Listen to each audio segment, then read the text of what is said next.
Okay, hello everybody. Welcome to episode 2 of Finding the Resting Place, my weekly podcast. So, first I'm going to tell you a little bit about myself and what this podcast is. My name is Lucas. I am a teenager that started this podcast in order to share my intellectual journey through faith and how, for me, it became more than just a belief that I thought of simply because I was told to, how it became honestly, my scientific theory of the world. So, Finding the Resting Place is a question and answer and debate style almost podcast between me and anyone who wishes to comment on what Christianity is, why I believe it is real, and how it stands up to science and logic. So, today is going to be some very, very controversial matter, creation, or more appropriately, the origin of the world. So, the predominant scientific belief of today is philosophical naturalism, which is, in essence, the belief that there is only material, there's only matter. The only things that exist is that which can be seen, smelt, heard, touched, or tasted. If your five senses cannot detect it, then according to materialism, it does not exist. The Christian view of the Bible, or of creation, is intelligent design, that God created the universe. In fact, if you read Genesis 1, the very first sentence in the Bible is, "In the beginning, God created the heavens and the earth." This is possibly the most controversial sentence in the Bible because from this sentence stems the rest of it. If this sentence is false, if God did not create the heavens and the earth, then none of what comes next in the Bible matters. None of it can be taken as truth. Conversely, if he did, then much of what we base our beliefs off of nowadays is false. A lot of people try to reconcile philosophical naturalism in the form of evolution with the Bible. They say it's possible that God could have created the world and still used evolution as a means to advance things. This is both true and false, and I will explain what that means. There are two types of evolution.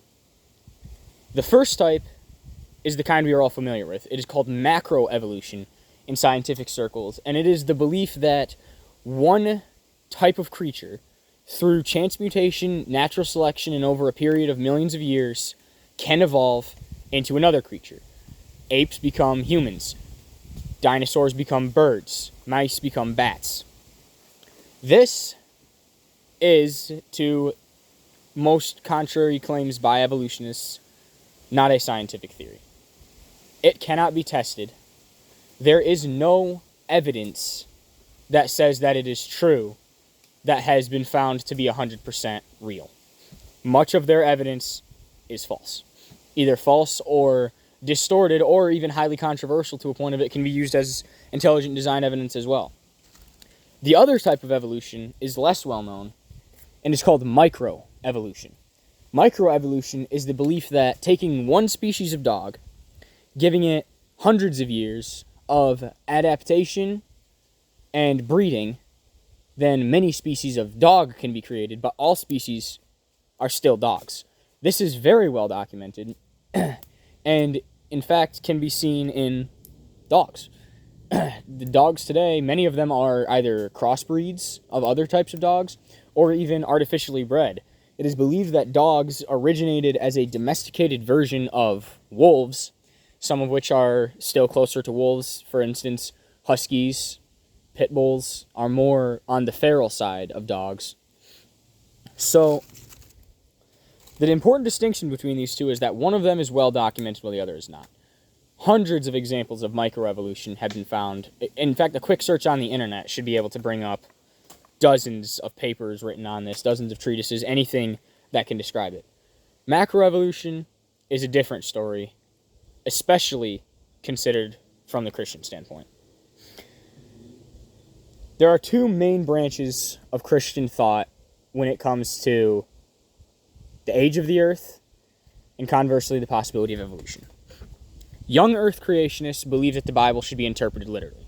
God created the world in 7 days, exactly 1 week, and the world at max is about 10 to 12,000 years old. The other school of thought is the old earth creationists. They believe that the days in the Bible were long periods of time, thousands, even millions of years, and that possibly evolution could have occurred. Not all of them believe in evolution, but their camp is largely responsible for theistic evolutionists, as they are deemed. The people that believe that God created the world, but evolution is real. The reason that Christianity, true Christianity, cannot be reconciled with evolution starts off with the very basis of what Christianity is. Christianity is the belief that God created the world, whether old or young, perfectly, but through the sin of mankind, evil entered the world. And because mankind was created in God's own image, God loved us so much that he sent Jesus Christ to earth, both man and God, to die upon the cross in order to defeat death and allow us to be reconciled to him as long as we believe in Jesus. The reason this cannot be reconciled with evolution is because in Genesis, chapter 1, it clearly states that man is created in the image of God. We bear his fingerprint in a way that no other creation does. And in the image of God doesn't necessarily mean what it seems at first glance. Most people might think, oh, the image of God means we look like God, we sound like God, we hear like God. But the image of God is so much more than that. We have his creative abilities. We can think. We can create entire fantasy worlds in our minds that come out as stories, as books. The works of Tolkien, of C.S. Lewis, are some prime examples of entire universes created inside the head of man that were books. We have compassion. We care for our elderly. We create hospitals, we create nursing homes, we care for the sick and the weak, and the first instinct of anyone who sees someone hurt is that person needs help. So these are two very key aspects that humans alone among all creation have. No other animal has compassion or empathy. No other animal tends to its suffering and its weak in the same way that we do. The few that do rarely do it, and it is often non-existent. Very few animals, in fact, none come to mind that treat their sick and elderly as anything other than a hindrance and allow them to live. Creativity is another story of something that we only have. No other animal can think on the same level we do. No other animal feels emotions the same way we do. No other animal can think outside the box like humans can. Yes, there are intelligent animals. Apes can learn sign language and such, especially primates, but they cannot think the same way that we can. Apes can be taught sign language, but no ape has ever told a human an entire story in sign language. No ape has ever written a book. They can't. They lack the creative abilities. So this immediately presents a problem for evolution, and especially for theistic evolution. Because if man was created in God's image, then man could not have evolved, because then it implies that man was originally less than God. If we began as apes and evolved into humans, we began as less than the image of God, and were somehow granted that. And furthermore, evolution itself does not allow for a creator. Evolution is, as previously defined, evolution is the belief that stemming from a single ancestral creature, all beings evolved into the many kinds we see now today. There are many evidences against this, such as the fact that There is nothing in the fossil record. But the most important one is that we are created in the image of God. And if we are created in the image of God, then we cannot have been something less than the image of God before, because that undermines being created. Otherwise, God can randomly, of course he can, but otherwise God would just randomly confer that on whatever creatures he chose, which we don't see. So, the other important distinction that must be made is that intelligent design is as legitimate of a scientific theory as evolution is. Oftentimes when the two are discussed side by side, scientists dismiss intelligent design by saying, well, it relies on the supernatural and therefore falls outside the realm of science. The question that must be asked is, who set that rule? Whose idea was it to decide that only the material world could be considered for science? If there is a supernatural out there, then it obviously must fall into the realm of science. If it created those laws, it must understand them and still follow them. The supernatural must, in fact, be a part of those laws. Although it may transcend them, as God does not have to follow his own physical laws, but he must understand them, seeing as how he created them. You can understand what he was thinking, almost to put it in the words of Isaac Newton, when he created it. So, and the second part about this is that if evolution can't set the rules to define itself as the only scientific theory, evolution must also be seen as beyond a scientific theory. Evolution stems into a lot of other philosophies. Evolution is what gave us moral relativism. It is what gave us the idea of, it gave us the dehumanizing of man. It is what has given us the ideas of, the much debated ideas of abortion, homosexuality, and the other things that are hotly debated, especially among Christian circles in today's world, because, as evolution posits, humans are just an especially smart version of an animal. We're little more than biological machines that have no inherent purpose or meaning, which in and of itself doesn't make sense.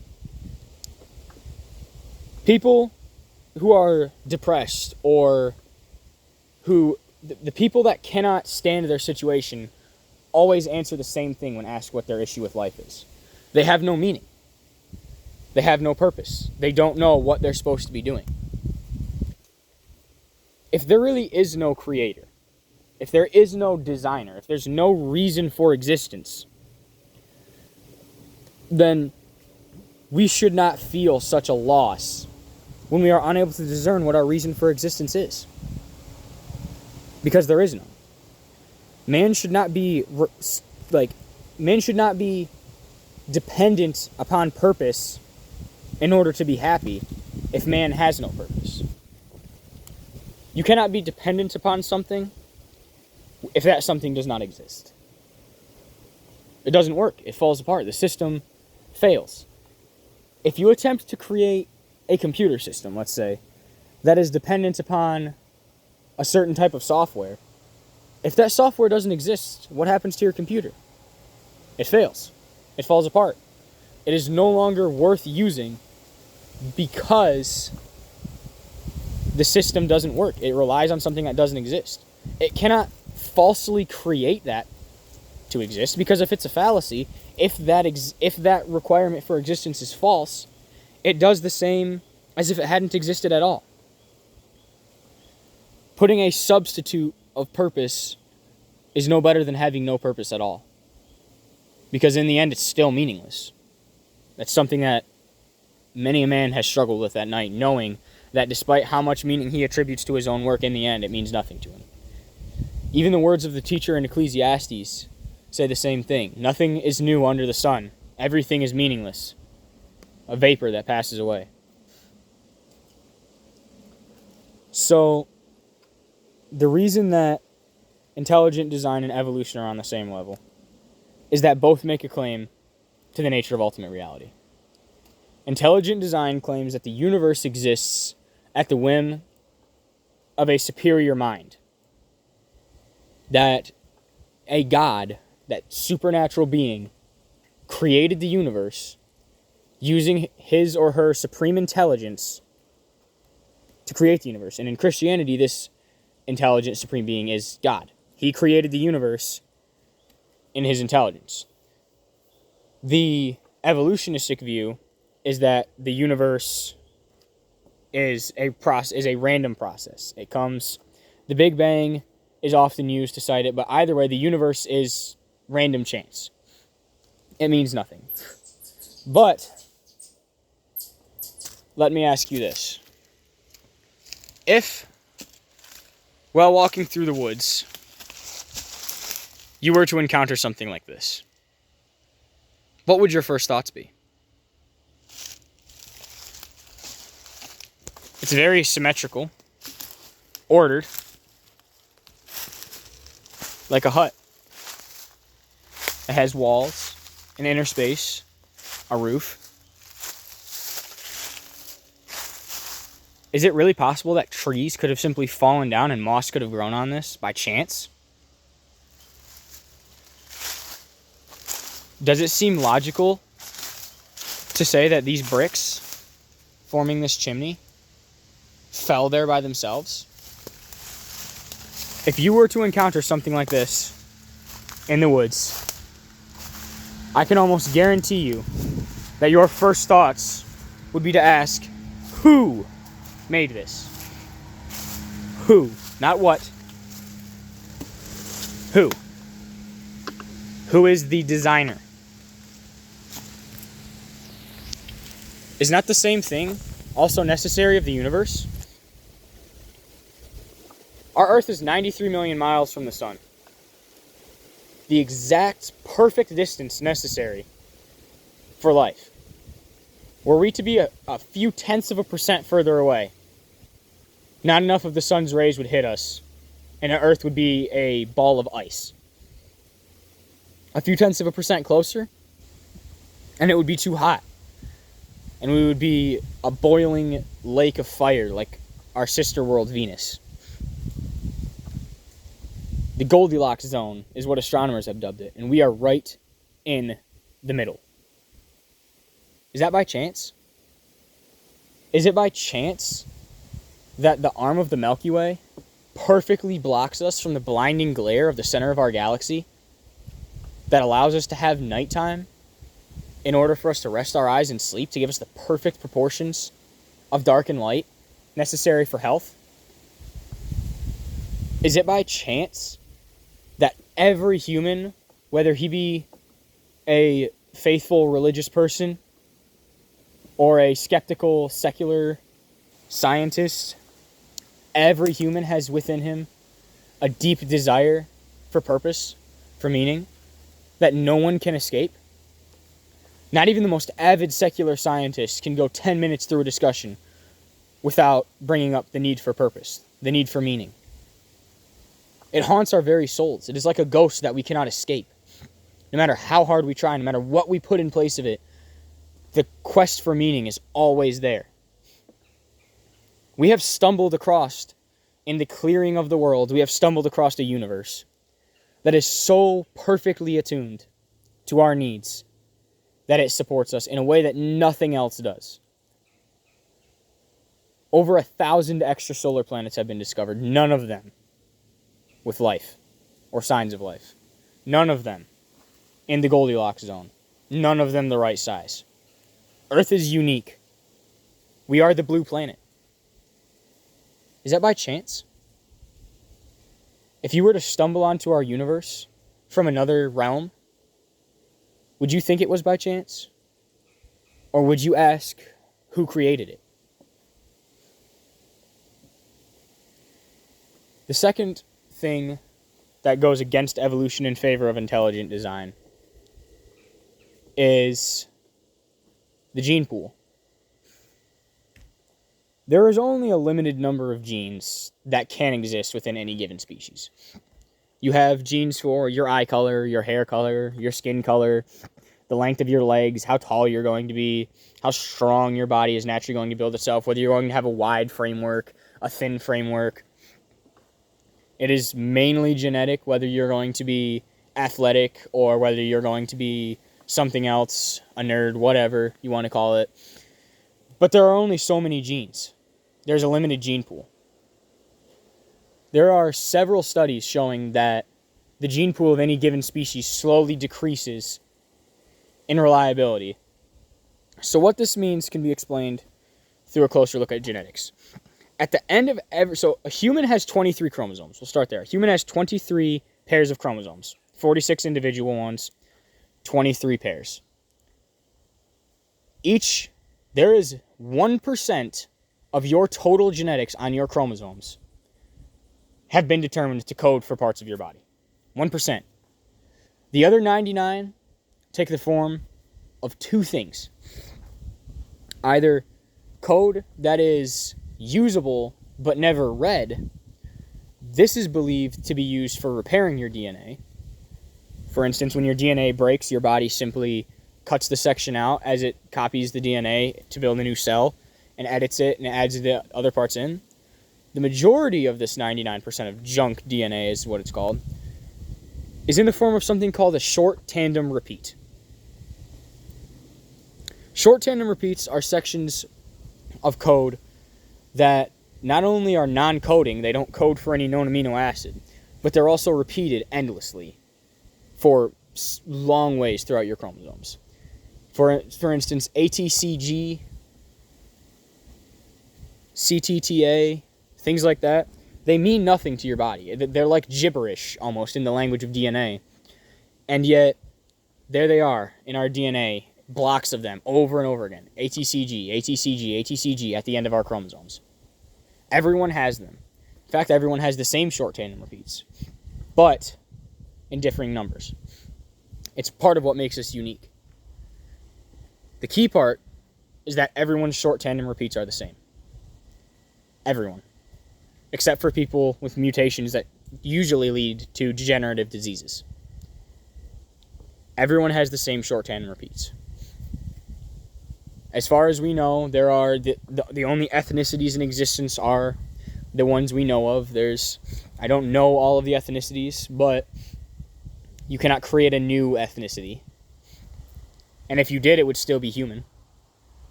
There is a human genome only holds the genes for a human. And this causes a problem for evolution because the currently mainstream belief on how evolution is supposed to happen is through random genetic mutations that lead to and build up over time through natural selection to an improvement. Natural selection is better known as survival of the fittest.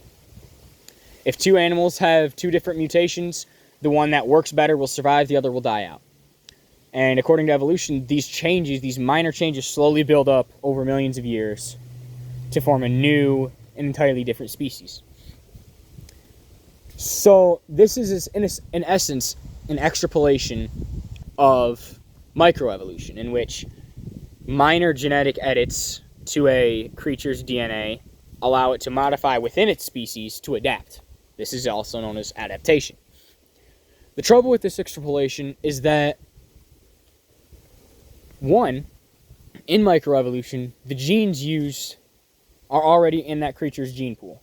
For instance, one of the most touted evolutionary proofs are the Galapagos Islands finches, that during dry spells, when the only food around is thick, hard-shelled nuts, the finches are known to adapt and have larger beaks and thicker and more powerful jaw muscles that allow them to crack the shells of these nuts.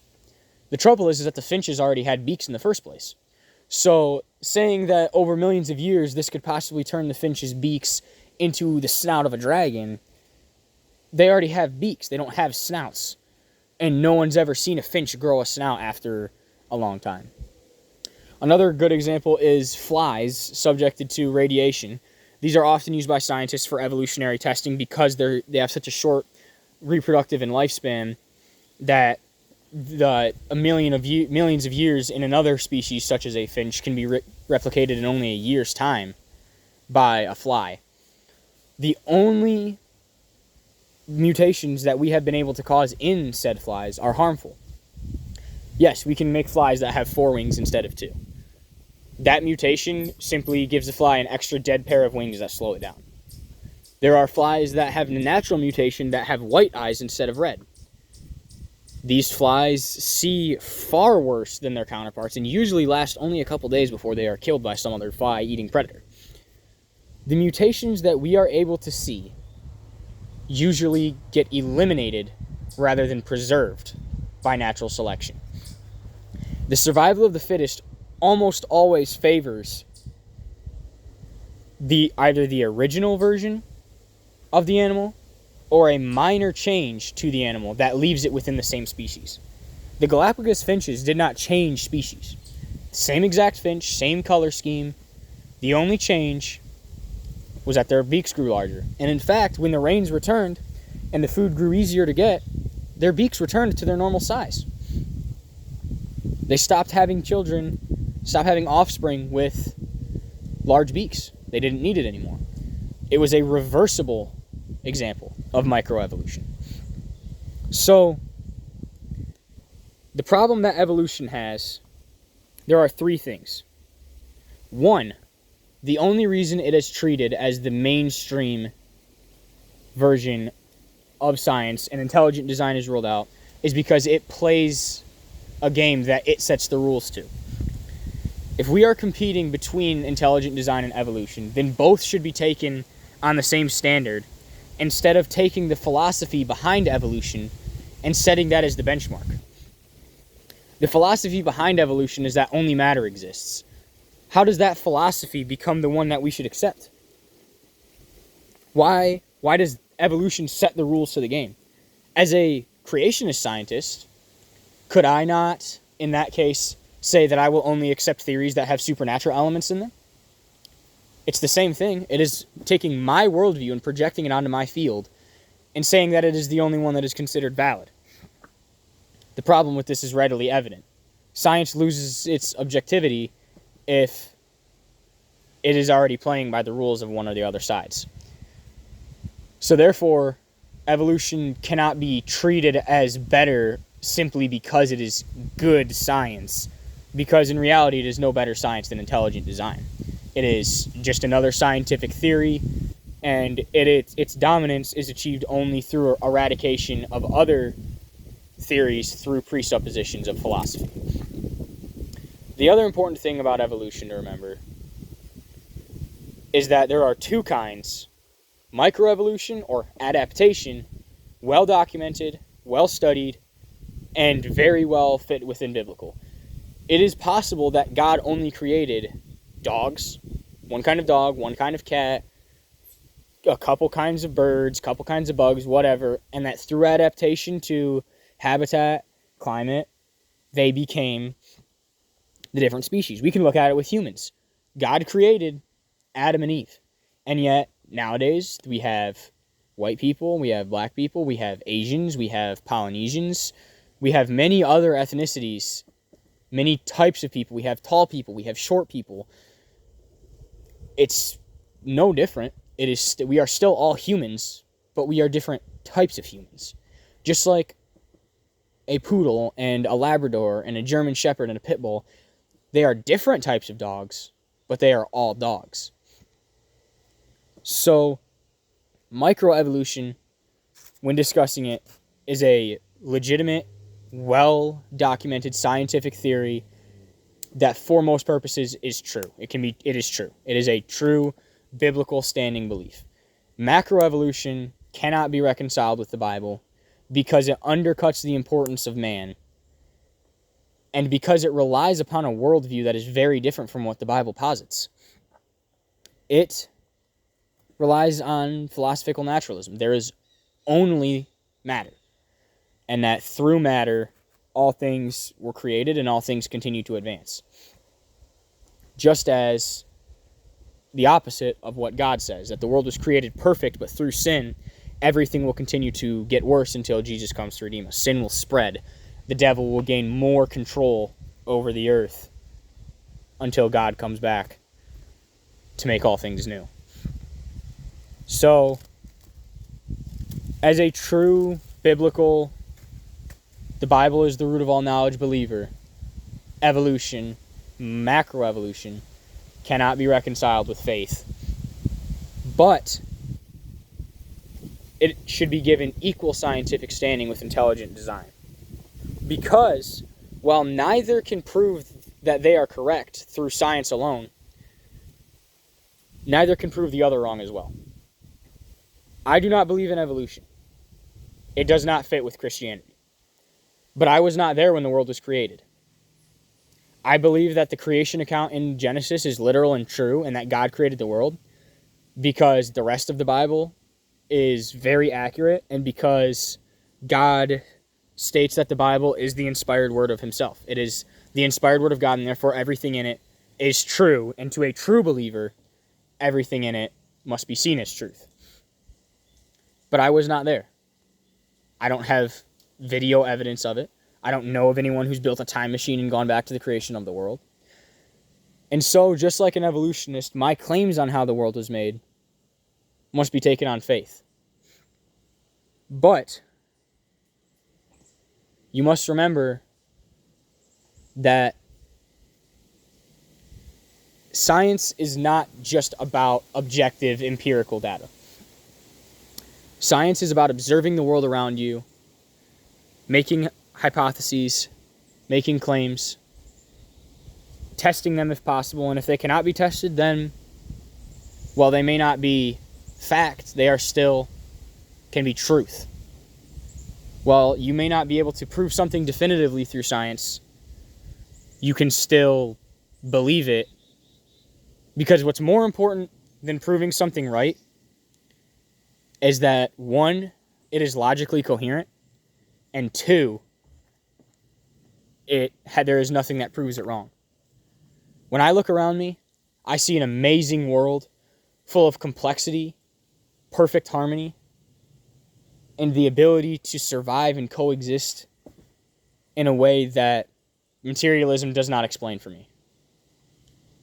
I look around and I see a place built for us by an intelligent designer. An evolutionist may not see that. But in the end, it is about what you believe. But belief is more than just saying that you want to believe something. If you believe your friend, if you have someone that you're friends with, and you believe them and trust them, not because you simply choose to, not even because you might have proof to, but because before, when they said things, they were honest. Before, when they said things, it happened, it was true. So for me, if the rest of the Bible is literal history, the places and people are real. King David was real. Solomon was real. Israel was real. The history is real. Jesus was a real man. He really came. Paul's letters were really written by the Apostle Paul. He was real. And I see no reason why not to extend that to Genesis. That concludes today's discussion of creation, intelligent design, and evolution. If you have questions, comments, or challenges, please leave them below in the comments. I will answer them as best as I can during my next session. So, God bless, and I will talk to you again later on Finding the Resting Place.